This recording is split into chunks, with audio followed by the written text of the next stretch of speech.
यहाँ पर ब्लॉक का गठन करवा देंगे और सिविल अस्पताल का भी गठन करवाएंगे।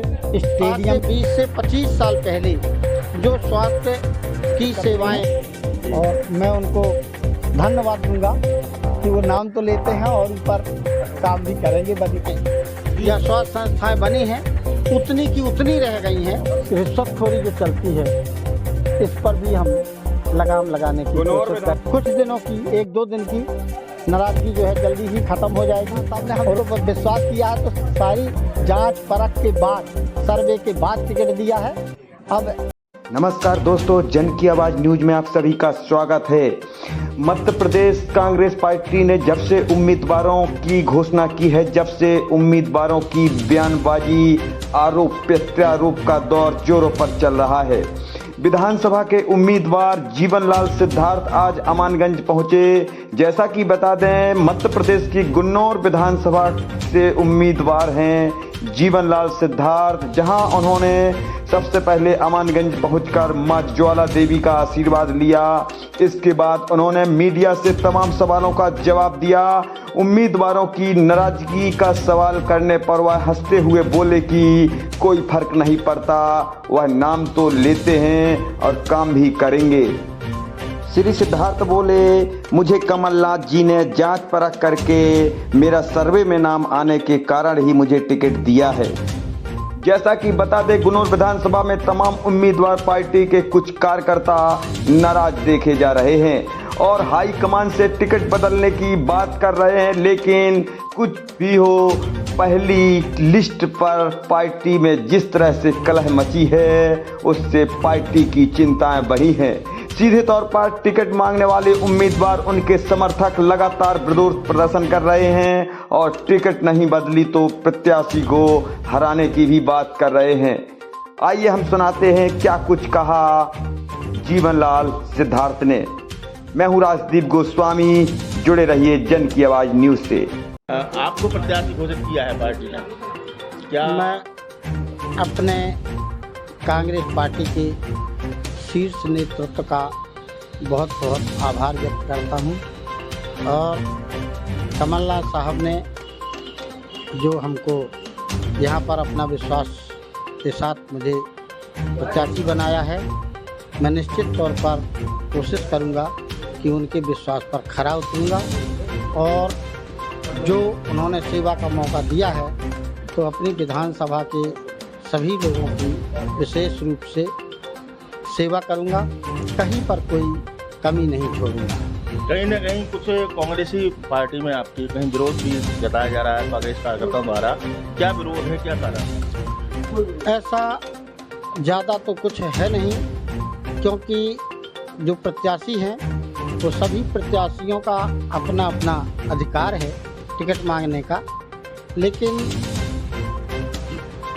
अभी अरुण यादव साहब आए थे और उनके समझ सभी ने संकल्प लिया था कि हम कांग्रेस के साथ रहेंगे, कमलनाथ साहब के साथ रहेंगे और कांग्रेस की सरकार बनाएंगे। तो ऐसा ज़्यादा कुछ देखने को नहीं मिला है। अगर थोड़ी बहुत नाराज़गी है किसी प्रत्याशी की तो हम उनके घर जा कर के, स्वयं जा कर के उनसे आर्ग्यू मिन्नत करेंगे, विनती करेंगे कि प्रत्याशी तो एक ही रहेगा, इसलिए क्योंकि इस बार हमको मिल गया है तो कृपया साथ निभाएं, अगले बार जिसको मिलेगा हम उसका साथ निभाएंगे। ऐसा जो है हम सबको मनाने का काम करेंगे और ये नाराज़गी नहीं रहेगी। कांग्रेस पार्टी एकजुट होकर के तन्मयता के साथ काम करेगी और सरकार बनाने में अहम भूमिका निभाएगी। आपको गुन्नौर विधानसभा प्रत्याशी घोषित किया है पार्टी ने, भारी उम्मीदों से आपको टिकट मिली है। जनता के लिए आपकी क्या मतलब अपेक्षा है जनता से, और जनता को आप क्या देंगे? जहां तक हम देखते हैं कि आज कांग्रेस पार्टी की बयार चल रही है और इस बयार के लिए जितनी जिम्मेदारी जनता की है उतनी ही जिम्मेदारी जीतने के बाद हमारी होगी कि जो उन्होंने हमारा साथ दिया है उसके अनुसार हम भी उनकी सेवा करेंगे। चाहे किसानों का मामला हो, सिंचाई का मामला हो, स्टॉप डैम बना करके नहरें बना करके उनको सिंचाई के साधन उपलब्ध कराएंगे। कमलनाथ साहब ने जो 11 वचन हम लोगों के दिए हैं, उन 11 वचनों के आधार पर हम उसको खरे उतरेंगे। और हमारे यहाँ जो शिक्षा के क्षेत्र में हम देखते हैं कि काफ़ी कुछ गड़बड़ियाँ हो गई हैं, शिक्षा का स्तर काफ़ी डाउन हुआ है। शिक्षा के स्तर को आगे बढ़ाने का हम भरसक कोशिश करेंगे कि स्कूल भी अच्छे हों, शिक्षक भी अच्छे हों, और बच्चों को अगर हम अच्छी शिक्षा देंगे तो निश्चित तौर पर हमारे क्षेत्र का विकास होगा, देश का विकास होगा। क्योंकि शिक्षा ऐसा एक स्रोत है जो विकास के लिए सर्वश्रेष्ठ स्रोत है। तो इस पर हमारा विशेष ध्यान जाएगा। और स्वास्थ्य के मामले में अगर देखा जाए तो हमारी विधानसभा में आज से 20 से 25 साल पहले जो स्वास्थ्य की सेवाएं या स्वास्थ्य संस्थाएं बनी हैं, उतनी की उतनी रह गई हैं। तो जबकि जनसंख्या उससे दुगनी हो गई है, तो संस्थाएं भी, चाहे पुलिस का मामला हो, चाहे राजस्व का मामला हो, चाहे स्वास्थ्य का मामला हो, चाहे शिक्षा का मामला हो, उससे दुगना होना चाहिए। लेकिन ये भारतीय जनता पार्टी ने 18 साल से यहाँ पर ऐसा कुछ भी सृजित नहीं किया है। उसको हमारी सरकार बनेगी, कमलनाथ साहब मुख्यमंत्री बनेंगे, तो हम उनसे बोल करके अपने इस एरिया में बहुत सारी संस्थाओं का सृजन करेंगे, जिससे हमारे लोगों को तमाम प्रकार की सुविधाएं प्राप्त हो सकें। ये थे हमारे साथ गुरु विधानसभा से प्रत्याशी कांग्रेस के इंजीनियर जीवनलाल सिद्धार्थ जी। और आगे इस प्रकार की चुनावी चर्चाएं आपसे होती रहेंगी। आपको हम क्षेत्र की खबरों से रूबरू करवाते रहेंगे। मैं जन जन की आवाज़ के लिए नीरज रखवार। ज्वाला जी के मंदिर में हम लोग आशीर्वाद लेने के लिए पधारे हैं। हमारे कमलनाथ साहब ने शीर्ष नेतृत्व से मेरी पर विश्वास जताया है।